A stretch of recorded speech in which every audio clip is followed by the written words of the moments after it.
Ooh, let's read some comic books.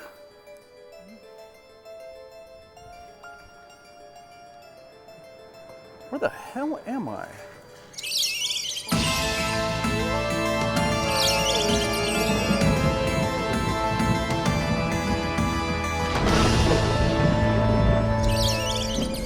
Right. So this particular episode is one that is with the fabulous Stephan Franck, who made a fabulous comic book. We recorded this a couple years ago, so I'm very excited to finally share it with you. And now, comics. The book is Silver. It's a 4-volume graphic novel that follows the adventures of a group of thieves and grifters as they are attempting to make the biggest score of their entire careers. What are they trying to steal? An entire legendary fortune in silver bars. Where are they trying to steal it from? Dracula's castle. So I'm very excited today to not only to meet and interview, but also to share with you guys the words of Stephan Franck, who is the writer, creator, and artist of Silver. And this is an interview that I've been looking forward to doing for quite a while because I've sort of been following Stephan in the background for numerous years. And I've really been struck by the fact that he is very generous with his wisdom, and really has sort of a teacher's personality at heart. He's done a lot of panels at Comic-Con. He's written a lot of sort of blog posts about visual storytelling and sequential storytelling. So it is a great honor for me to have one of my favorite vampire creators on the show today, Mr. Stephan Franck. Thank you very much for joining us. Thank you so much. Thank you for the kind words, and thanks for having me. I'm really excited. Absolutely. Excellent. So for people who maybe have not heard of Silver before or aren't familiar with it, can you give us in your own words just a real quick breakdown of what the story is? No, I think you really presented it really well. It's an original universe that is inspired by Bram Stoker's original, Dracula universe, And but we're 40 years later, so now we're in the noir pulp era of the 1930s, and we follow this guy, this con man, kind of thief master named James Finnegan, and his team of con men as the endeavor to steal this precious silver from a castle full of vampires. Like, what could go wrong, right? Right. So, of course, he has this whole group of people. He has this kind of long con type kind of group of dudes that he always does the jobs with, but of course it's vampires, so he's completely in over his head with this thing. So he just seeks out this woman who's the last descendant of the Van Helsings. Her name is Rosalind Van Helsing, but she goes by Sledge now, and she's kind of also this broken soul. They also find this kid, this Chinese little boy who has this eerie gift of second sight. So he can see the future, just not his own. So of course, as soon as he's on the team, he can't see what's going to happen to them, but he can, so it's a really fun. It's a team. It's a family of choice is what I call it.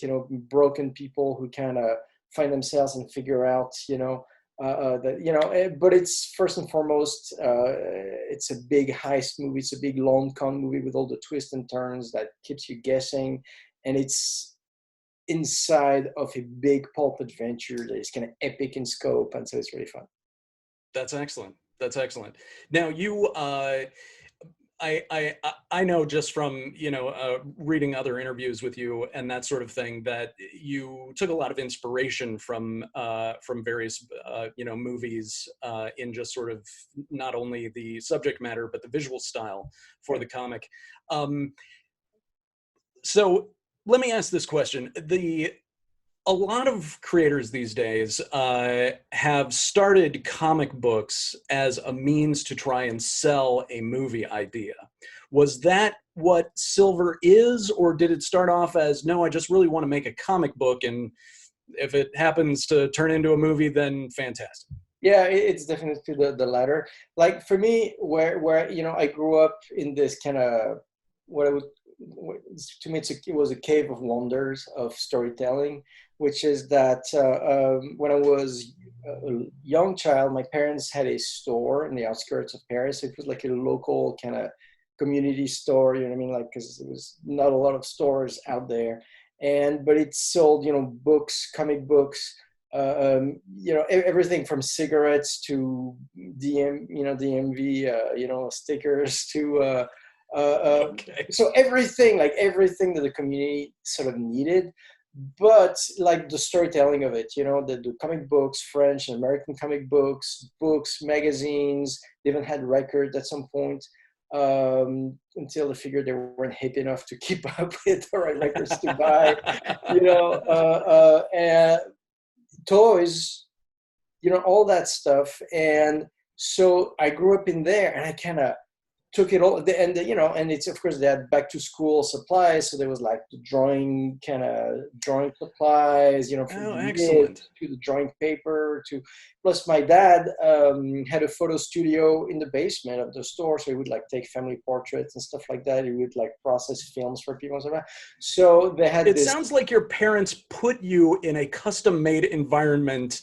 for what you eventually turned out to be.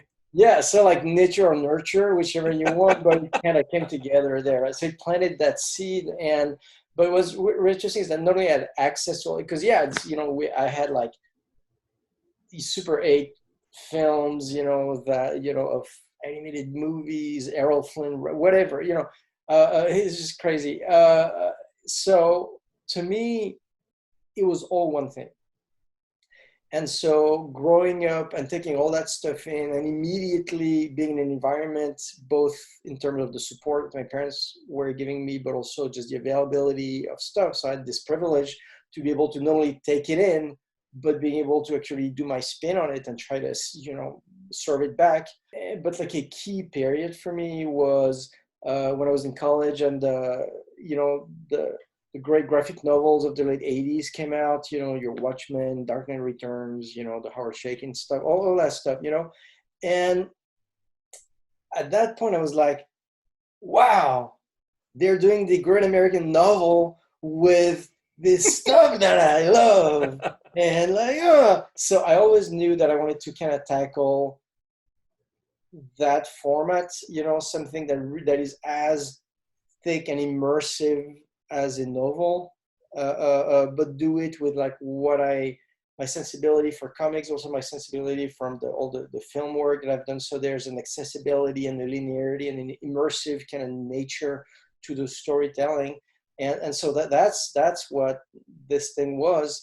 And I never looked back. And I have to say, like the whole comics thing that was a little bit on the back burner because I was doing other things, storytelling wise, for years and years and years. All of a sudden that kind of got in like super hyperdrive, and that kind of really took over my life.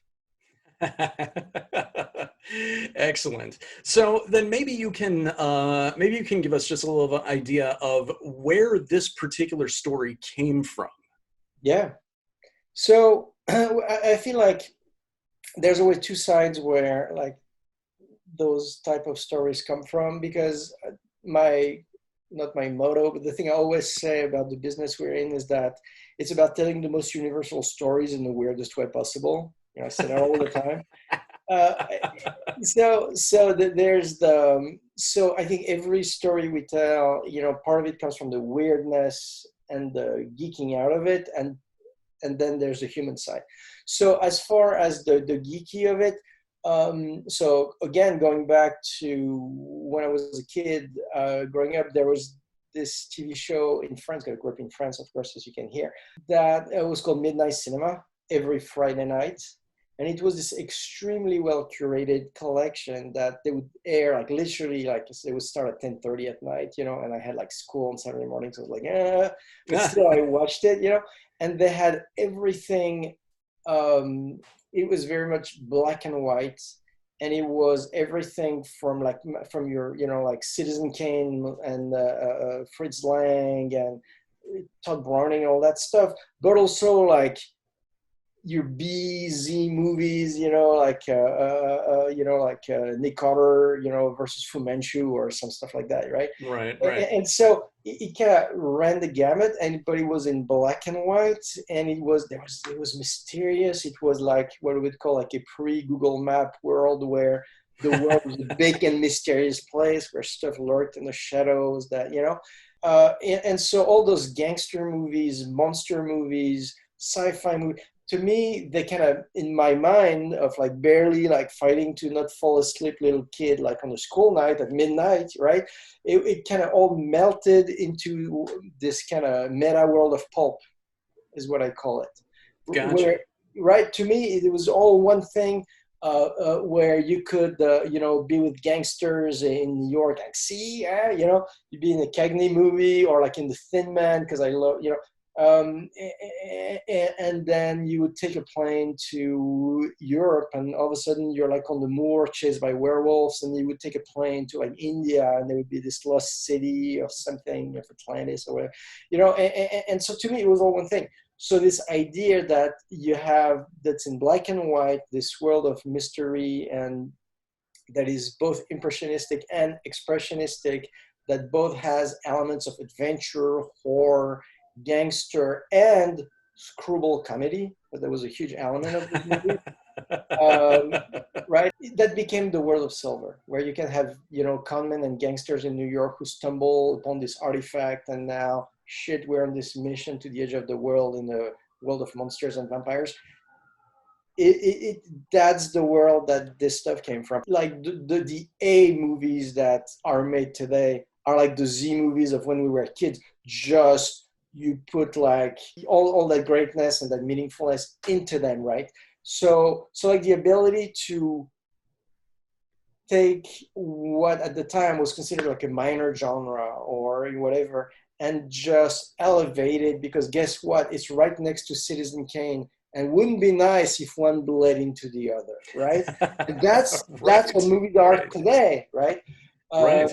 And that's also what I loved in those, I was saying, graphic novels of the late 80s, or mid 80s, is that's what it was. Yeah, you take the Batman stories and all the lore that I loved when I was 10 years old, but now I'm reading it as I'm 16 or 18 or whatever, and it's like, and so that's kind of my transition to the other side of Silver, which is, what is this about? So like we have the spectacle, like Mamet says, movies, it's somewhere between the circus and the theater, this That's a good cross, way of putting it. says, and I think it's very, very true, so how much circus versus how much theater, it depends which movie or which book or whatever it is, right? But so like that whole thing was the circus of it, and the theater of it is in a way very existential, because the way I wanted to approach the vampire themes and what does it mean to be a vampire, and and there's of course many different versions, and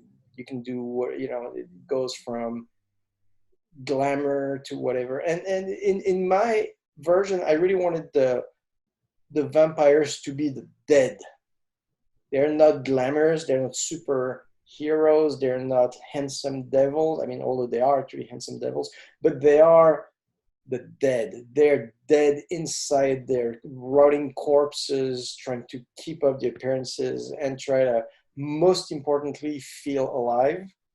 And I'm attacking them as characters who do not have the higher emotions. They don't have love, they don't have empathy, they don't have, and what they have is greed, lust, that stuff, right? And they're very good at it. But at the end of the day, it leaves them completely empty, because they're empty vessels, they're empty souls. They're like a fucking like black hole that they're trying to, and as everybody, because I think it's the thing in everybody's life, everybody's trying to feel alive, right?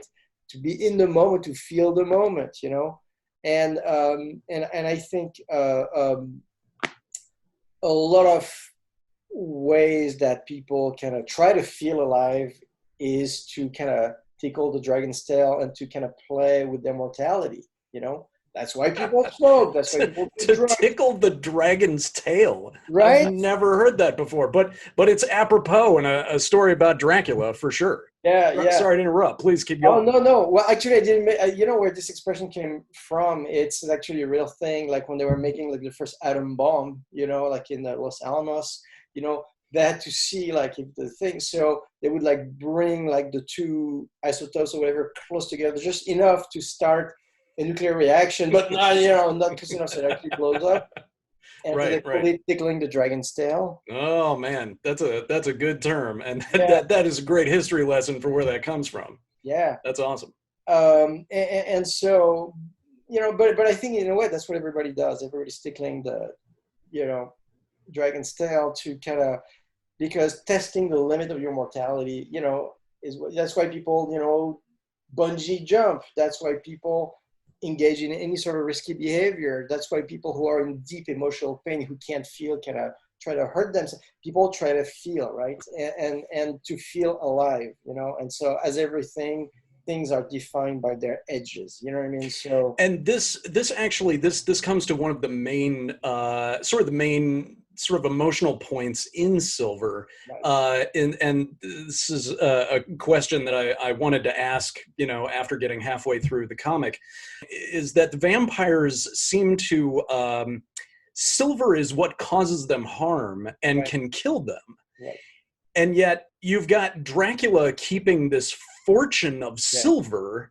in the vault of his castle, yeah, and which you're just like, my man, that stuff could melt your ass. yeah, yeah, So that's right. so can you talk for a second about like uh sort of where Dracula's sort of personality comes in with this whole idea of like of tickling the dragon's tail? Yeah, yeah, exactly. So, like in the mythology that I have in Silver, that's why Silver is the name of the book. It's the theme, it's the image system, it's everything. We have this rule where Silver, if it kills or hurts vampire, in the sense that if it pierces the skin, then now that they burst into flames and they're dead, and as you've seen many times. But if they just touch it, it just burns them in a way that is tickling the dragon's tail. That is like this deliciously painful sensation. Is it pain? Is it pleasure? Is it what it is? What it is they feel alive. So I have this thing where all my vampires have to hoard some sort of treasure. Like in Rosalind, which is the prequel, that is the origin story of Rosalind and Helsing. When she was a kid, she meets there you go. She meets this like 2-bit vampire, then he lives in this like basically this crack house, whatever, the opium den from the turn of the, because this takes place in 1915, like the Rosalind story. But so, and he's hiding a few silver forks under the floorboard. That's his treasure. You know what I mean? And so they're all the same. It's just the bigger the vampire, the bigger the treasure, right? Gotcha. And Dracula being the biggest vampire with the biggest treasure. The biggest treasure of all. And I like the way that in the artwork you have a visual way of kind of showing that, in that and then the whole comic is black and white. But whenever there is an element of silver in the frame, you give it sort of like a bit of a light bloom, as if to say this is what's important. Yeah. And it reminds me of sort of like, if we're in sort of Lord of the Rings world, where like when Frodo is able to see as a ring wraith, the elves look brilliant to him, as if they're glowing, because he's sort of like seeing this aspect of them that no one else who is alive can see. And so that's kind of the feeling that I got whenever you showed off anything silver in the book. Yeah, absolutely. So it's pretty interesting. Like, there's a visual connection to the the adventure pulp strips, the adventure strips of the 19th, from Will Eisner to Milton Caniff. That's why I'm using zipatones and stuff like that. So there's a vintageness to it, and there's a formalism to the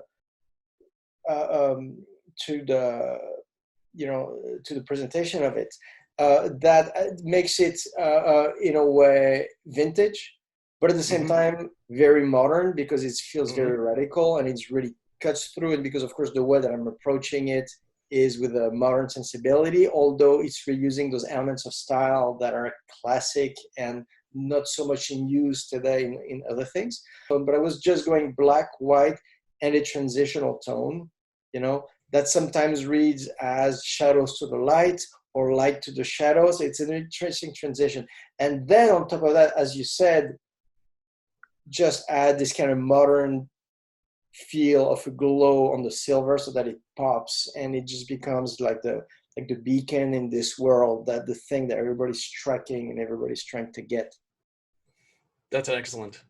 So, so let's actually. Silver is is essentially sort of like a sequel to the book Dracula. It just happens to take place in the 1930s, whereas Dracula takes place in the 1890s. You, assumedly, before you sat down to start working on Silver, you must have gone back to Stoker's novel and, gave it a once over. Yeah. What were the sort of the threads that you picked up on that you felt like, oh, I need to tug on these for Silver? So it's really interesting in the sense that I feel like the Stoker novel, in my mind, is very much about sexual repression, of the Victorian era, and vampirism is really seen as this kind of sexual energy that needs to, and it's again life, death, it's just like it's very so because that's really what was one of the human elements that I think are in the under themes of that story. Silver is not that.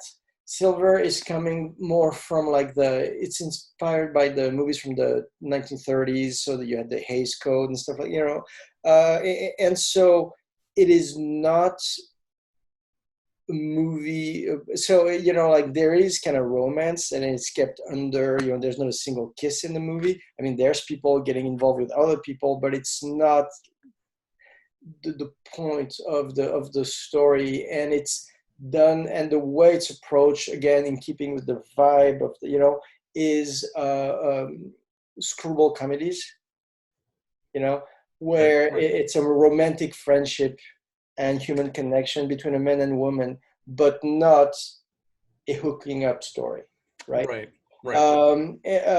And so, and which again is very much the stories that we're talking about these days, just because I guess sexuality is a lot more liberated now than it was 150 years ago. So, sure. And this is not, I'm going to say, you can go on Tinder, you know what I mean? But that does not mean you can get a human connection.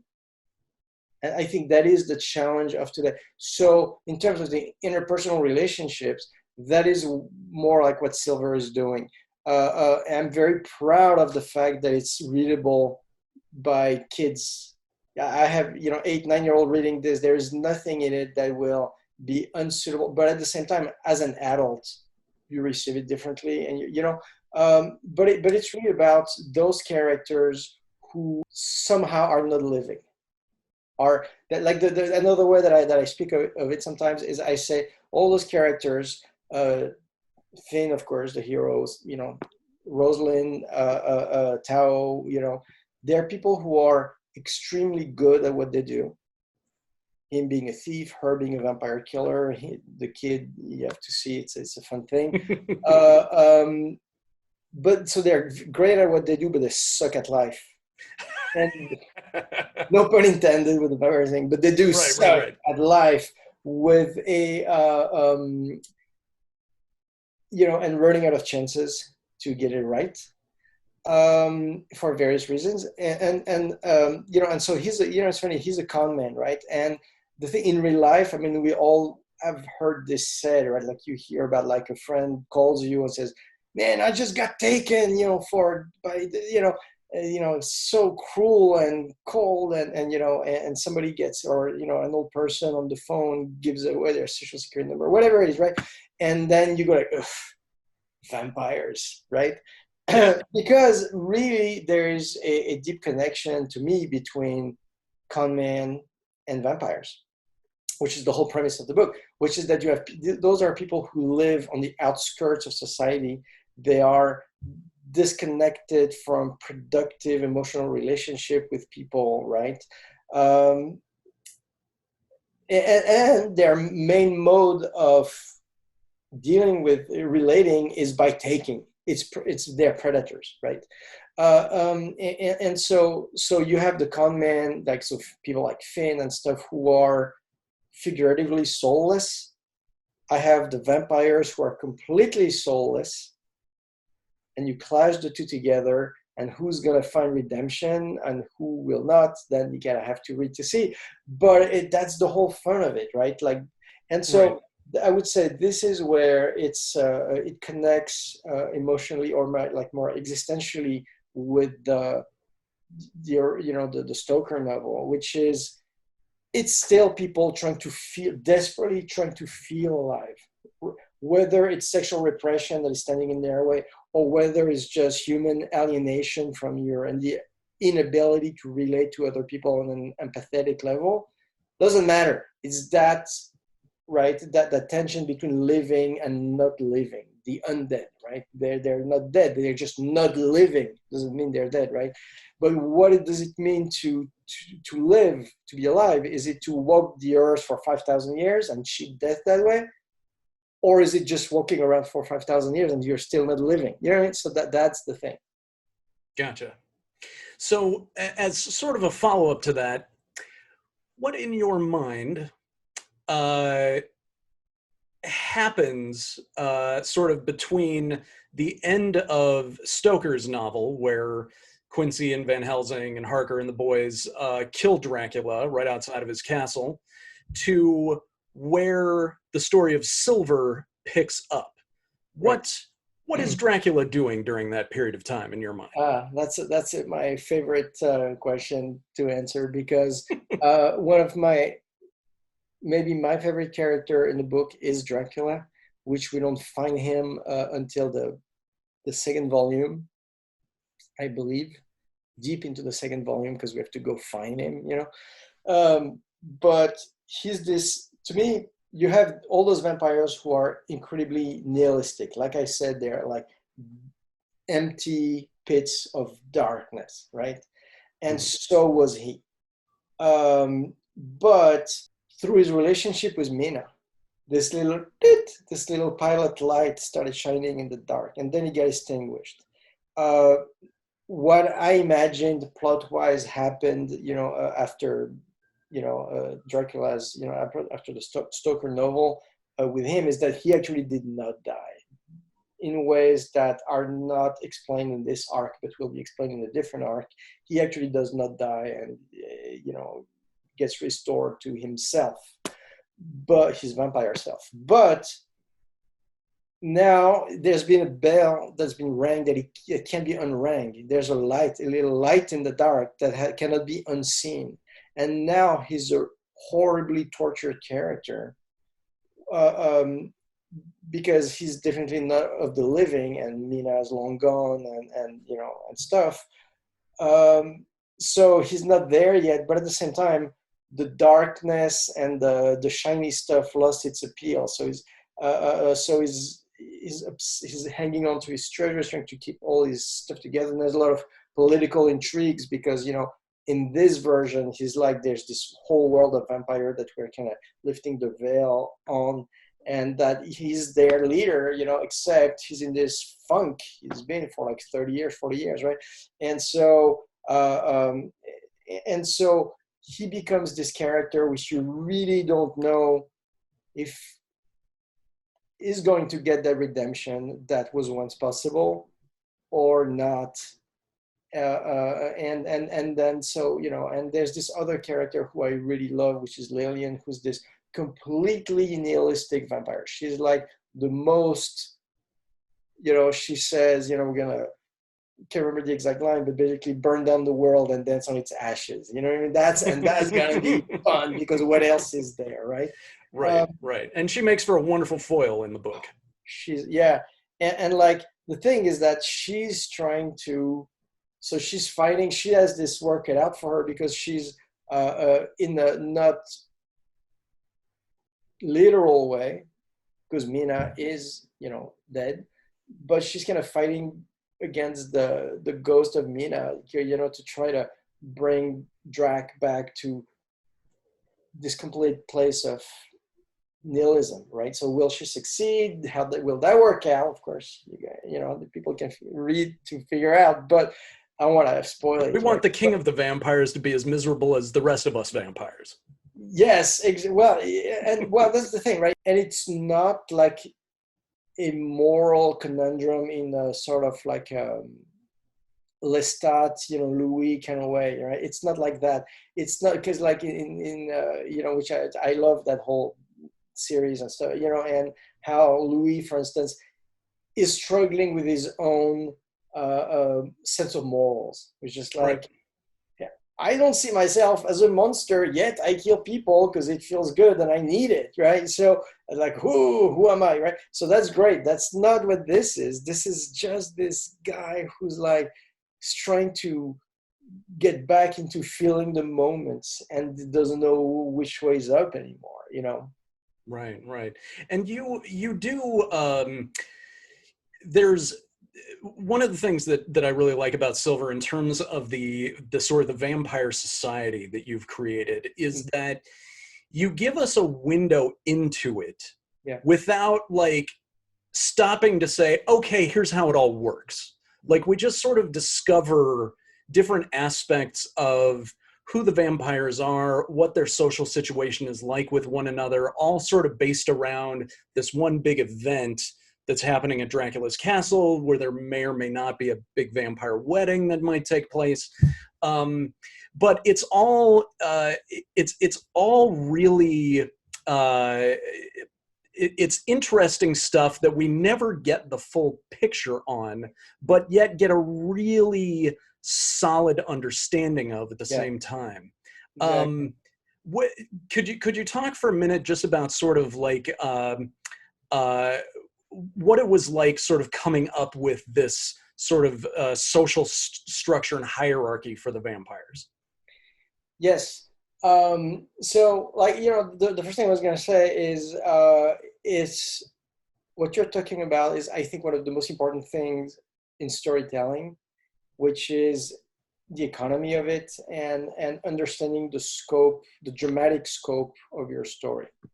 And you can create this entire world, and the more solid it is, and the more fleshed out it is, and the more organic and full of stories and life, the better.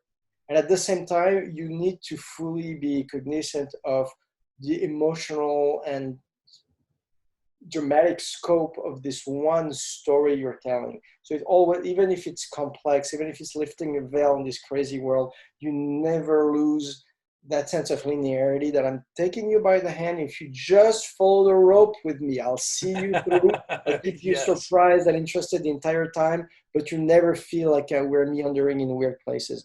And so, especially when you're doing a long con story into a world that has a lot of world building and stuff like that, it's editing yourself in terms of what you're putting on the table, in terms of does it fit within the dramatic scope of the story.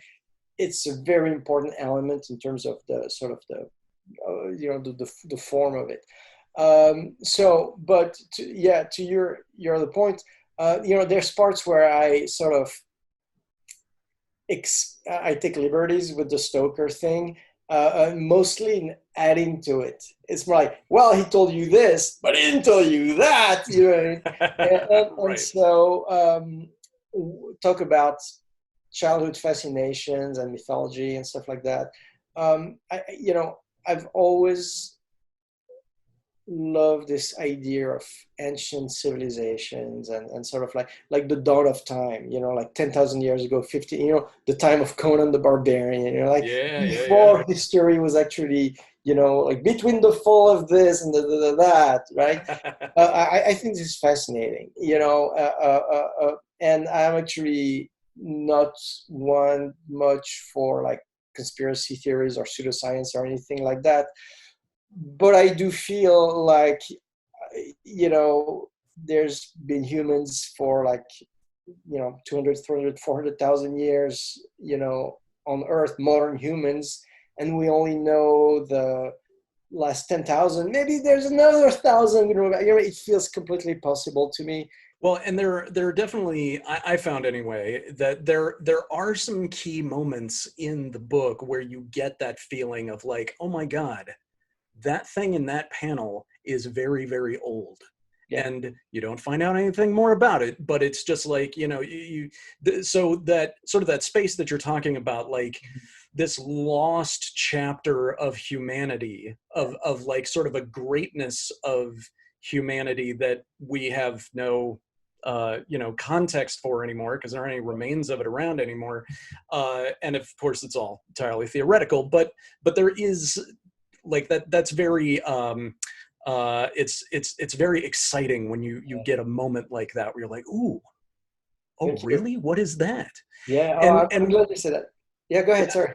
No, and one of the great tools that I think that you came up with in this story to be able to sort of reflect that is a little piece of vampire mythology that that I haven't seen anywhere else, and that is that your vampires have sort of like this ability of sort of living memory Right. in their blood Right. of vampires who have come before, Right. and that a vampire can you can either take a small quantity of blood that survives a vampire who's been destroyed, Right. or if that vampire has some sort of connection to you in your own blood, if you bleed onto the dirt or pour out a little bit of a deceased vampire's blood onto the dirt, a sort of like a form of that vampire like coalesces out of the dust and the dirt as sort of like a almost sort of like a golem or a but it's not the vampire, it's just sort of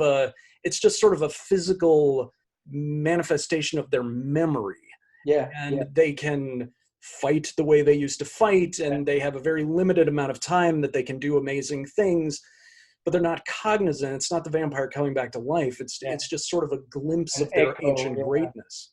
Yeah. Where did that idea come from? Because it's a lot of fun. I don't know. I mean, well, it's okay. So, like, I think the first thing for me was that vampires are made from blood. It's transmission, so it's the same blood. So I figured that there's DNA is, what I mean, there's in the not in the DNA sort of like a scientific kind of way, but just if it's the same blood that gets transmitted from vampire to vampire, and that vampires are made of other vampires, of course, in their blood, they're going to have, traces. I mean, honestly, it's coming from just like this idea that you can, do your DNA tracing, and then they can tell you like which region of Africa, your ancestors came from 1,000,000 years ago. That's fucking insane, right? So I was saying it's the same logic for vampires, right? So that in their bloods, as they are like generations and the traces of those vampires, of course, those traces get fainter and fainter over time. And there's of course all the imagery of from dust to dust, so of course if you're going to bring them back, you're going to reclaim them from the dust, so that was the idea, is the dust that gets reanimated for one last. And then there's this my one belief in storytelling or life or anything is that there is no free lunch, that everything has two sides and everything has a cost that always gets paid in full at the end. You know what I mean? It all balances out, no matter what. And so like the idea that you can get this amazing moment and bringing back your memory, but the cost for that is that they're lost forever. Yeah, it's paid in full. There's no free lunch. It's not like, oh, it's a superpower, you can do it anyway. No, you can do it, but then be careful, because once you've done it, and and also they're using it, because like that's the thing also like about my vampires, is that because they're all about the betting, and and they bet their silver, because they're trying to just keep themselves amused. It's the games, it's decadent, right? They have nothing else. They have nothing else to live for, right? You can bring your great ancestor and just have your moment with it, but guess what? Then it's gone. You can never do it again. So I don't know. I thought that was really cool. And the thing that I want to say that I'm really glad you picked up on is like the ancient feel of certain things. um, I feel like the storyteller who captured that kind of stuff the best in any medium that I can remember is Jack Kirby. You know, Mm-hmm. when I was a kid was when like the Eternals came out, and I picked it up at my parents' store, and like how it's, you know, finding the ancient gods, the old aliens, you know. And so Kirby had this way of doing like the Kirby take or whatever you call it. When you look at it, it's just like crazy, but and it makes absolutely no sense. And yet he's able to evoke that sense of it's ancient, it's cosmic, it's massive, and it's been sitting there for 20,000 years. You know what I mean? And so, Yes. and honestly, when I started doing silver, I was like, you know, for all this ancient Bronze Age kind of send, you know, the sands of time, you know, blah blah blah. I want to conjure up Kirby, but the thing is, when I do stuff like that, of course, you can't open a Kirby book because if you do, you're just gonna copy it. So that's when I was like, okay, I know I'm gonna do Kirby, so I'm going to not look at anything Kirby for like 3 months, you know, and I'm just going to try to conjure back up how that stuff made me feel when I was a kid and try to reconnect to that emotion, just kind of let it happen on the page, you know. Excellent. So, in regards to that, if you wouldn't mind indulging me for a moment, there's a line in volume 3 that I wanted to read out loud for everybody because it's one of the ones that sort of made me go, oh my God. And this is, you know, a rare opportunity to have the creator on the line with me to be able to explain this. So it's on Walpurgis Night. Walpurgis Night? Yeah. And it's right at the beginning of sort of like the end of the second act, beginning of the third act. It's the big vampire celebration, and there's this orator who comes out to sort of start the night off, and he reads this, or he gives this opening sort of speech, and he says, "Ladies and lords of the ancient world, servants to the Lord of the good tree, children of the untethered, on this our most sacred night thou shalt assemble in this realm." Yes. That is some great stuff. Yeah, thank you. That sounds like it's researched and for real, but I'm guessing maybe came out of your brain. Is this completely original, or is that yes and no. referencing something? The origin of that harkens back to Rosalind, and which is this book. It's a little companion visual novel that goes along with the story. Yes, exactly. And so it's so I've always known, like, since the first time that I met Sledge, you know, in issue 2, you know, just like, this character is awesome. One day I'm gonna have to tell her story when she was a kid. What was that? You know. So but I didn't have any plans necessarily, or like necessarily like a precise way into it or anything like that. And then a couple of years ago, I was 2-3 years ago. Well, whenever that was, I was in the middle of doing volume 3, and I was actually on the deadline. Because, you know, so things have to go to a print, you know, I had to go to the printer, so it was a deadline that really, you know, was looming and stuff. All of a sudden, I get called to Montreal because I was working on this movie, and I had to go there for 2 weeks, and I did not expect to have to go there. It's like, but my deadline is in like blah blah. What? No. And I was like, oh shit! Now I have to go to Montreal, but okay, whatever. You know. So I'm going there. I have to be there for 2 weeks, and it was my first time ever in Montreal. And like the thing that happens to me, I guess many people, is when you go to a new place where you've never been before, just it creates like it re-scrambles everything.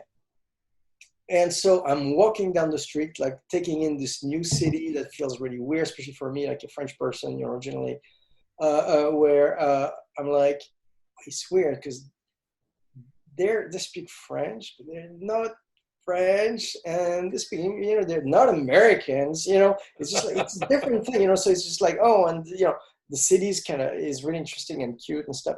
And so it was different enough that the rest of my brain was like this. And also I'm walking down the street and I'm like, oh, I know what Rose Lane is. Oh, And wow. and you know the thing is in the Stoker tradition, um, I'm not sure how explicit it is in the novel, but it's been dealt with many times after. The Van Helsing family is Jewish, and so is my family. And my family came from Eastern Europe in the early 20th century, kind of trying to escape from the pogroms and stuff like that. Oh, sure, sure, And sure. it was always this same story. They would settle in this kind of semi kind of bourgeois life, but at the same time not bourgeois because they're not from the place, and everything was great. And then every time a sudden, the world turns on them and they didn't get killed, have to run again, right? And I Right, was right. like, holy shit, that's Van Helsing. Because if you were like, imagine, because again, telling the most universal stories in the weirdest way possible, right? So imagine that you're a vampire hunter, like a family, and it's been in your family, but he wants out of the life. So he would try to, hide low key in this small town. And of course, he's this guy who's been fighting vampires forever and stuff. So how many times did he get wounded and had to fix himself, right? So he can fix pretty much anything, right? And so that was the thing. Was my grandfather? He was a dentist, but because he moved countries so many times, fleeing for his life, his diplomas didn't quite apply, so he didn't Right. quite tell you he was a dentist. Well, he died before I was born, so I've never met him. But it was, when, so the thing that my mom told me is that whenever you ask him, or Abram Star is actually my grandparents' names, that you would ask, so, hey, you're a dentist? And he would go like, I'm a practitioner of the dental arts, right? Which is the Jewish thing you can So I possibly haven't say. broken the law by saying I'm a Yeah, dentist. I'm a practitioner of the dental arts. Step in my office. And so I was like, wow, Van Helsing, right? He shows up in this town and, ooh, my knee hurts. Are you a knee doctor? I'm a practitioner of the knee. And so, but like this whole kind of thing of we need to not make waves, but the world always catches up with them anyway. Do we fight back? Do we try to, you know, duck and like get through the rain? It's so long story short, it just became like, oh my God, this is my family. This is my family's history, and I get it and I understand it. And there's a way to tell this tradition of vampire hunter and this completely insane story, but infuse it with the humanity of a story that I know. And so I became possessed with it. So like in Montreal, and I have to do this thing during the day, and at night I'm just rushing to my hotel room, and I have this little setup with this little tablet and a laptop, and I'm just and then the weekends came, and I locked myself in the hotel room, which was this really quirky hotel room, which is this like fucking, like, I would call it like a disco ball that was hanging like 2 feet from the Okay. ceiling, and I'm like, what is this? You know what I mean? And so I have like the computer and the hotel room, the disco. I'm locked in there. The room service keeps piling up, and meanwhile I'm like, oh my God, this is like grandma. And I look at this insane state. And by the time I left Montreal, I had 100 pages done. Oh my God. I was completely possessed by it, and it like was Wow. just came out, and I had to tell it. And then so in that process, and sorry, it's a long way around to your original No, no, question. no, no, This is, absolutely. and if you felt like there was some depth unseen, but like you could sort of feel, oh, there's something behind those lines. There's not just like empty words. There's something behind it. That's because that, and so like, of course, I was like, well, let me. what is the mythology of these people, this family, right? There, is it, there's Jewish mysticism, there's a Kabbalah, there's this. How long ago does it go back to? We're talking about Bronze Age, and so a lot of really insane mythology started to accumulate, and that I started to like drop the seeds in Rosalind, in Silver, and then it will continue to be revealed as the universe keeps getting explored. That's awesome. And what a great, I mean, what a great way to sort of honor the people who came before you by putting their essence into the story that you're writing. Like the blood of vampires. That's right. Exactly. It's exactly the same thing. Exactly. That's awesome. So so I was going to ask you what was because I mean, like, these are great comic book formatted graphic novels made from single comic book issues, the way that we're all accustomed to. Yeah. But then you just you bust out with this novel formatted normal bound book. Just as a companion piece. This was one of the things where, when I walked past your booth at Comic-Con, which by the way, you couldn't miss because it was huge. But when I saw this, I was like, what a fun, just departure from format. You're making this one thing and then you just decide to kind of, oh yeah, I'm also going to make this other thing that goes with it. And you don't have to read this to enjoy Silver. You don't have to read Silver to enjoy this. So Rosalind is due to the way it was created and the way I thought of it, and it's like the way it presents itself. It's a diary. It's her, and in fact, as a physical object, her diary shows up at the end of Silver, right? Right. So it is very meta in the sense that it is that book, it's right there. So I wanted it to be a diary, and diaries typically they're a certain size, they're hardcovers. Gotcha. Floppy diary, you know what I mean? Right. So and also just because of the form of the storytelling, which is not like panels and stuff like that, but it's all kind of art pages one after the other and stuff like that, where kind of words and pictures kind of merge, and and it's all in her voice and her recollection and fragmented, and it's, of course, it hides a very kind of ironclad story structure because that's kind of what I do, but it's when you at no point can I and number two, you know what I mean, right, yeah, you gotta get there, but the style is very different from the style of the comic book, not only in the voice and the storytelling but also in the artwork.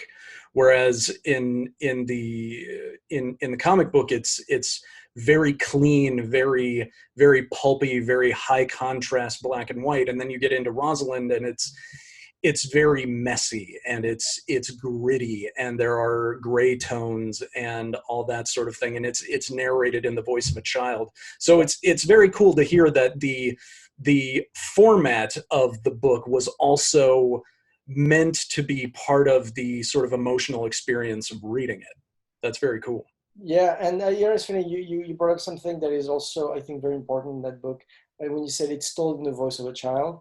And because, I mean, so there was like my grandparents kind of, early life, 10,000 years ago. Okay, that's fine. There's also stuff that is just, it's very much of a sister's story.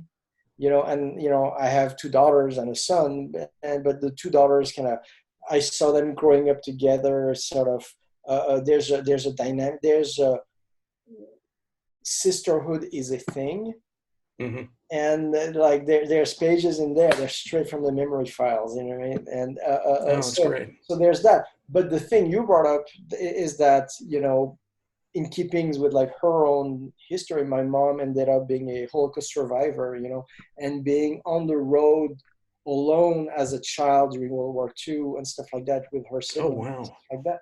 And so what's really remarkable, and I spoke to her this morning, she's still great, and that's great that you still have her. That's wonderful. Yeah, no, it's wonderful. And she actually wrote a book she actually wrote 2 books in her retirement, telling that whole story, and then they're wonderful. But the point is, even though now as an adult and an older person, when she tells those stories, they're still baked through the point of view of a little girl. And that's insanely interesting. Even though she's had a lifetime since then to process all that stuff, whenever she tells it, you have a 9-year-old little girl sitting in front of you. Right. And so that's the voice I was trying to connect to for Rosalind. That's awesome. So we have gone on for an hour now, and I still have one main sequence question that I wanted to ask you, and it's sort of the most open-ended one before we get to a quick little battery of rapid-fire questions that I ask everybody at the end. But in sort of getting back to, so you work in the entertainment industry as a director in animation, movies, and television, and you've won an Annie Award. I did not won. I was nominated. Oh, you were nominated. Okay, even a nomination, like that's for people who are not in the animation world, that's a very big deal, and so a lot of, and you can tell certainly from reading Silver that your particular brand of, visual storytelling is infused into the comic book. And that comes from a world of television and filmmaking, whereas, so many people who work in comic books as artists come to it from a specifically comic book background. So in my mind, you have sort of a unique sort of outlook on the world of sort of visual storytelling and storytelling in general. And I was hoping that you could spend just a couple minutes talking to the people who are watching this, just about your approach to storytelling in general. Yes. So like one way to approach it is that, after like years of just doing in the film format, when I decided to go like, no, I also, don't forget, you've been wanting to do comics your entire life too, so do that too, right? I had been kind of out of the comics world for a little bit, and I didn't know if my stuff was going to connect to the diehard comic book fans, which, knock on wood, it did. But also the thing that I had no concept of is that there was also this whole brand new audience that was out there now, people who didn't grow up, collecting variant covers in the 80s or the 90s, people who don't want to be buried in their Green Lantern suits, as I do, right? Or whatever, but just like more like a different generation than, that is more diverse in every possible way.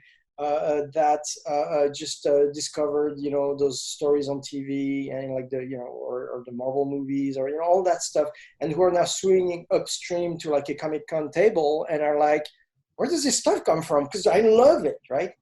And so they go out there and start to, try to read comic books, and it's very exciting.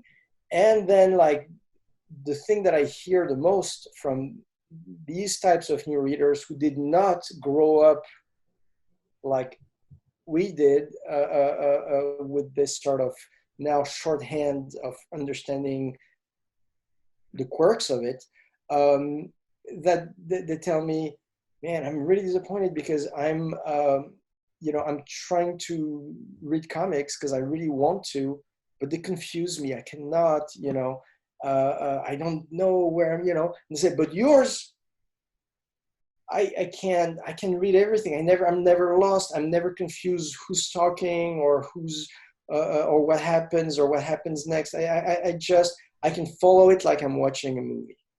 And I was like, that's interesting. And so I did. It took me a while to understand what it was that I was doing or that I was bringing to the form that was kind of creating that. And I think it's because I'm bringing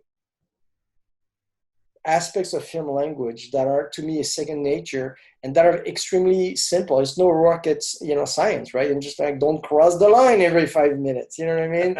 If you have two characters that kind of look alike, give them a prop.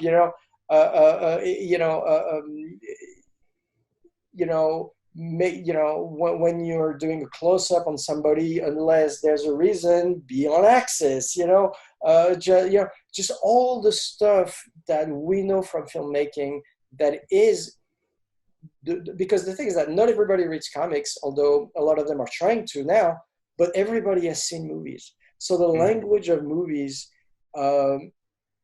is, it's everybody's second language by now. Like you used to say in LA, show business is everybody's second business. In the entire world, movie language is everybody's second language. You can That's watch. a very good point. But what I'm saying is that there's so much already in the formalism of the visual language of what you show versus what you don't show. Okay, this information is being spoken, but is it about the emotion of the person speaking it? Then show that person. Or is it about the information being disclosed, and then show that thing? And so there's a lot of sort of things of convenience that people did in comics for a long time that I think were detrimental to the accessibility to a wider audience. For instance, they used to say, whoever is speaking first, put them on the left side of the panel, because that way it's easier to place the balloon.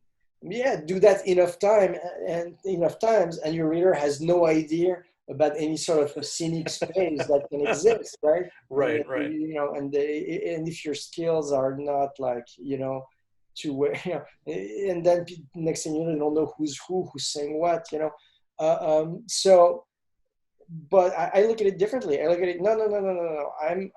My characters are engaging into a scenic space like they would do on a set, or whether it's, and the camera is engaging them in a way that is not neutral either. You know what I mean? And I'm trying to deliver that. And if that means that, but it makes it impossible to place this balloon, then I'm like, maybe this balloon needs to go into the previous panel, actually. And 9 times out of 10, you're like, that's what needed to happen the entire time. But just by trying to solve it the right way, actually makes the phrasing of the whole dialogue a lot better. Last year I was at somebody's house, and they had original pages from The Dark Knight Returns. Oh, wow. And not only they were gorgeous, obviously, but like you look at any page and it's that page. You know what I mean? It's just if I was working like in the archives of DC Comics or whatever, or whoever has those original, and I trip and all the pages fall on the ground and they're out of order now. Right. I would not have any problems without any reference. Just, this goes in, this is this, because every page is so unique. Right. So that's the thing, and not saying that I'm not failing at it, maybe I am, but the thing that I'm really at least trying to do very hard is that to combine those two things, to do pages that borrow enough of the formalism of film language that they're really easily accessible to everybody, but at the same time to do it in the service of a page that is unique and you have no problem knowing which issue that goes in. You're never like, it's like that. No, it's not like that page. Every page looks absolutely different. So that's what I'm trying to do. Gotcha. That's very well said. And as you were talking about, I was like, yeah, actually, that is true in Silver, 100%. Yeah. Okay, I feel like I could talk to you all day about this stuff, and I don't want to keep you because it's a weekend and you probably have things to do. But a lot of work to do. Yeah, I'm just completely distracting you. As a follow-up, all of that extra work that you obviously have to do. Does any of that have anything to do with any sequels to Silver? Are we going to Yeah. be returning to this world, or are we done with it? Oh no, we're definitely returning to this world. There's things that are Excellent. already underway. All Uh, right. I've not. I've actually. I've. Yeah. I mean, I don't want to give people expectations. So, but yes, there's going to be a lot more Silver. That's a universe that I'm far and characters that I'm far from done with. That's awesome. That's good to hear. And if people want to read Silver, Yeah. is it still available in print? Yeah. It's you can get it anywhere. So my favorite ways is the comic stores. The comic stores have been very supportive from the beginning. Love the comic stores. You can get it directly from the Dark Planet Comics website, uh, Excellent. right? And and of course, digitally, you can also get it from the website. You can get it from Comixology. They've been really also supportive from the very beginning. That's Uh, cool. so yeah, it's Silver is very easy to get. The thing I'm going to say is, you mentioned about conventions coming back.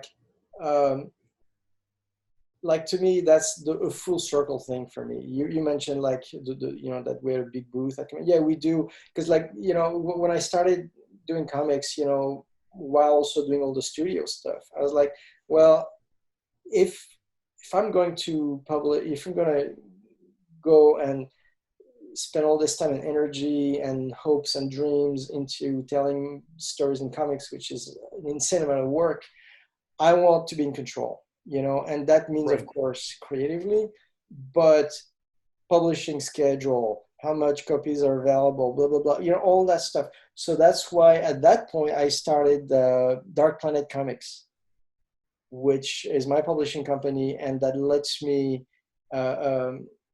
release those books as with as much focus as I like.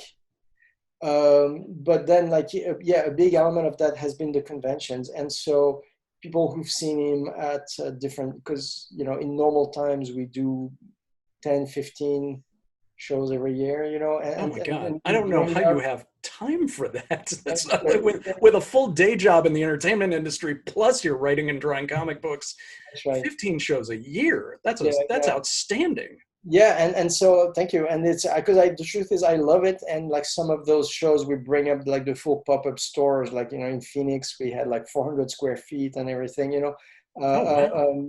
Typically we have 200. So it's like it's a real store. It's a real experience. There's people who work there. If you come, as you've seen, they're passionate. They love they love to meet people. They love the stuff we're doing. It's really like an experience.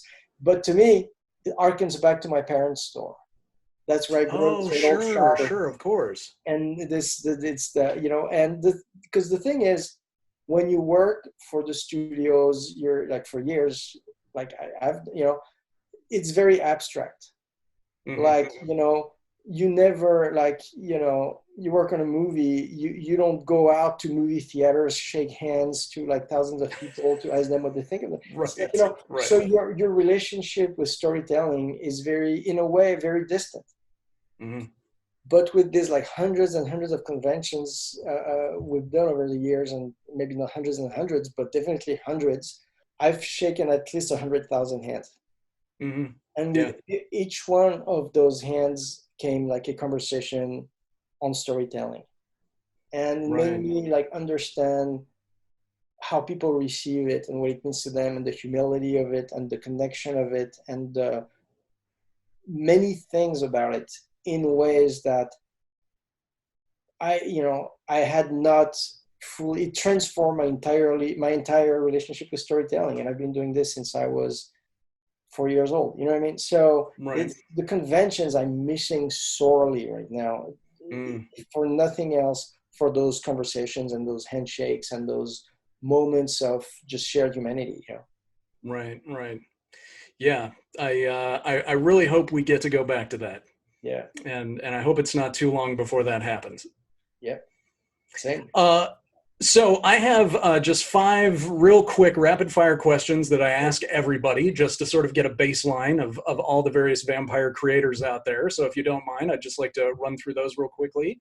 Yeah. First of all, what was your entry point into the vampire genre? Um, I was a little kid, and like growing up in France, you had all those kind of either British or American stars. When their star was kind of waning, on the English speaking side, they would come and do a movie or two. And then some French producer like, I got Jerry Lewis for two movies. Like, yeah, you know what I mean? Yes, yes. And so, Christopher Lee, Yeah, Christopher Lee, yeah. I know I'm, for whatever reason, not pronouncing his name correctly. That's right. Christopher Lee, there you Right, right. go. There was a point in the 70s when I was a little kid where I don't know if the Hammer movies were not happening anymore or whatever, and he came do this vampire comedy in France. Really? And it was called like Dracula and Son or something like that. And where this kind of famous like French actor, like comedian, played his son, and he was like goofy son, like, oh, I'm Dracula and my son is a fuck up, you know what I mean? So it was like, what? But that's the very first thing that I saw. I went to see it. I was like maybe like 7 years old, and it was Christopher Lee in the as Dracula on screen in the movie theater, and I was like, man, I love this stuff, right? That's Um, outstanding. yeah, that was my entry point into it. Excellent. What would you say is your favorite breakfast? Um, it's like eggs over medium, hash brown, that kind of stuff. Excellent, excellent. Good solid diner food. That's Yeah, diner fantastic. food. I love diners. Like literally, sometimes if I have something to write or whatever, I just go like in a diner, sit in the booth. I have one or two that they hate me by now because, you know, so I try to not go during rush hour because they're like shooting daggers. But I can sit in Right. the diner eating that stuff and writing or doing whatever for hours. This is my spot. That's awesome. That's good to hear. Question number three. Any habits or superstitions that you have when you sit down to work? I so like the thing is, so I have my studio here, in my house, and so I have breakfast and I drink coffee, first cup of coffee, and when it's time to go, I pour myself a second cup. And I bring it downstairs and I drink one sip and I'll never finish it because I'm into the work before I get. Uh, Interesting. and the same thing happens after lunch too. I go back upstairs unless I'm so busy I have to work at my desk. Sometimes it happens. But Same, drink the first cup. It's like, all right, here's the second cup. I bring it down here, and then they pile up. There's probably one right now. So that's my weird thing. It just kind of lures me into just like like counting sheep into. So like because to me it's a really good question though, because to work you have to kind of leave your consciousness sort of at the door and get into this creative space where you get lost into the inside the work, you know what I mean? And you kind of need your way into it like some sort of voodoo little thing. So that's what that is for me. Gotcha. That's great. That's fabulous. Okay, so question number four. If you could talk to any vampire creator, what would you tell them or what sort of question would you ask? And any other one in particular? um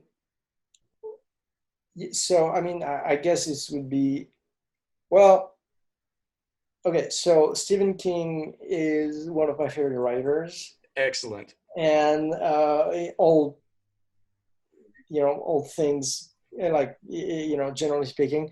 But I think Salem's Lot is just one of the best vampire stories, like written in modern times and stuff like that. And talk about my entry point into the vampires. Like the first one was like my goofy way to get in, but like really the story that really boom, all right, now I'm into this, was reading Salem's Lot when I was a teenager. Uh, So I would sure love to talk to Stephen King about vampires or anything. But on the vampire thing, I would also love to talk to Anne Rice because I just love her universe. I think it's wonderful, and I read it also when I was in college, and it's been a while since I've read them or read, but I think they're amazing, and I think her take on vampires is also extremely original. It was really such a departure and reinvention from what had been done. Very cool. Good answer. Final question, number 5. Who was your Dracula?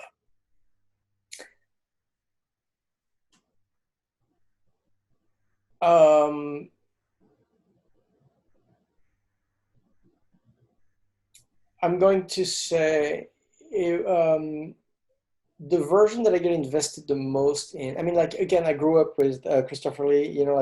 Although I saw those Bela Lugosi ones, but for whatever reason, they didn't really stick with me as much. So Christopher Lee really was the one who made an impression on me as a child. Of course, that silly movie I was talking about, but all the other ones too, right? Right. I just remember like being scared of him, and I think to me, is it scary? Is everything? But then no, okay, I have it. It's Klaus Kinski as Nosferatu. Talking about That is a deep cut. yeah, The well, I'll tell you. Herzog Nosferatu remake. That's fantastic. Yeah, and what's she's talking about the touchstone vampires things that really, like, as I was saying, Salem's Lot really got me into, like, yeah, you can do something else. But in terms of my love, like the thing that really got me into the Stoker lore, that movie was so romantically insane. I just love it. Yeah, that's a gorgeous piece of filmmaking right there. Yeah. That's outstanding. And you're the first person to give that particular answer, so that's really? that's good on you. Well, Stephan, thank you very much for all of your time. It was great being able to have a window into your brain for all things storytelling and related to vampires and silver. Is there any way that people can get a hold of you if they have questions or want to know more about you? Yeah, I would direct everybody to first I'm on social media, so that's easy. But anybody can go to the darkplanetcomics.com and you can send emails from the website, and and I see them and stuff. So and I'm so if I whenever the bandwidth makes it possible, I always end up answering people's questions and stuff like that. So okay, all right, that's good to hear. Well, thank you very much for your time. It was a pleasure getting to talk to you, and thank you very much for Silver. It's a wonderful addition to the genre. Thank you so much, and thank you for this series too, because I mean, as you know, I'm such a huge fan of vampires that like this deep dive into it, it's amazing for me. That's fabulous. Well, thank you for being willing to go there. Yeah, thank you. Oh, it was great talking with Stephan Franck and hearing about the making of Silver and sort of his approach to things. And that was cut down from a 2-hour interview. So I'm glad I'm finally getting a chance to show this. And since having recorded this, I have seen Stephan's name pop up right in front of my eyes on stuff like Marvel's What If, where he was the animation director of that series. So that's fantastic. That's the level of stuff that guy is doing. If you are interested in reading Silver, it has recently been rebound into a 2-volume set, and you can find that at Dark Planet Comics, or pretty much anywhere else that comic books are sold. Also wanted to let you know that the February issue of the Crimson Moon Society is available on Amazon, and in this one we have 2 stories, one of which is a group of vampires of a sort of a dark sect who are trying to blacken out the sun. And then we also have a romance story, sort of a dangerous affair between a vampire and an Instagram influencer. So definitely check that out if you get a chance. If you yourself are working on a vampire comic book, or just a vampire project in general, we have an entire series on the show called Your Vampire Project, which is a series of videos for vampire creators that are meant to just sort of ask some questions that might get your creative juices flowing. So you can check that out too if you want. But otherwise, thank you very much for being here for this interview, and we'll see you next time.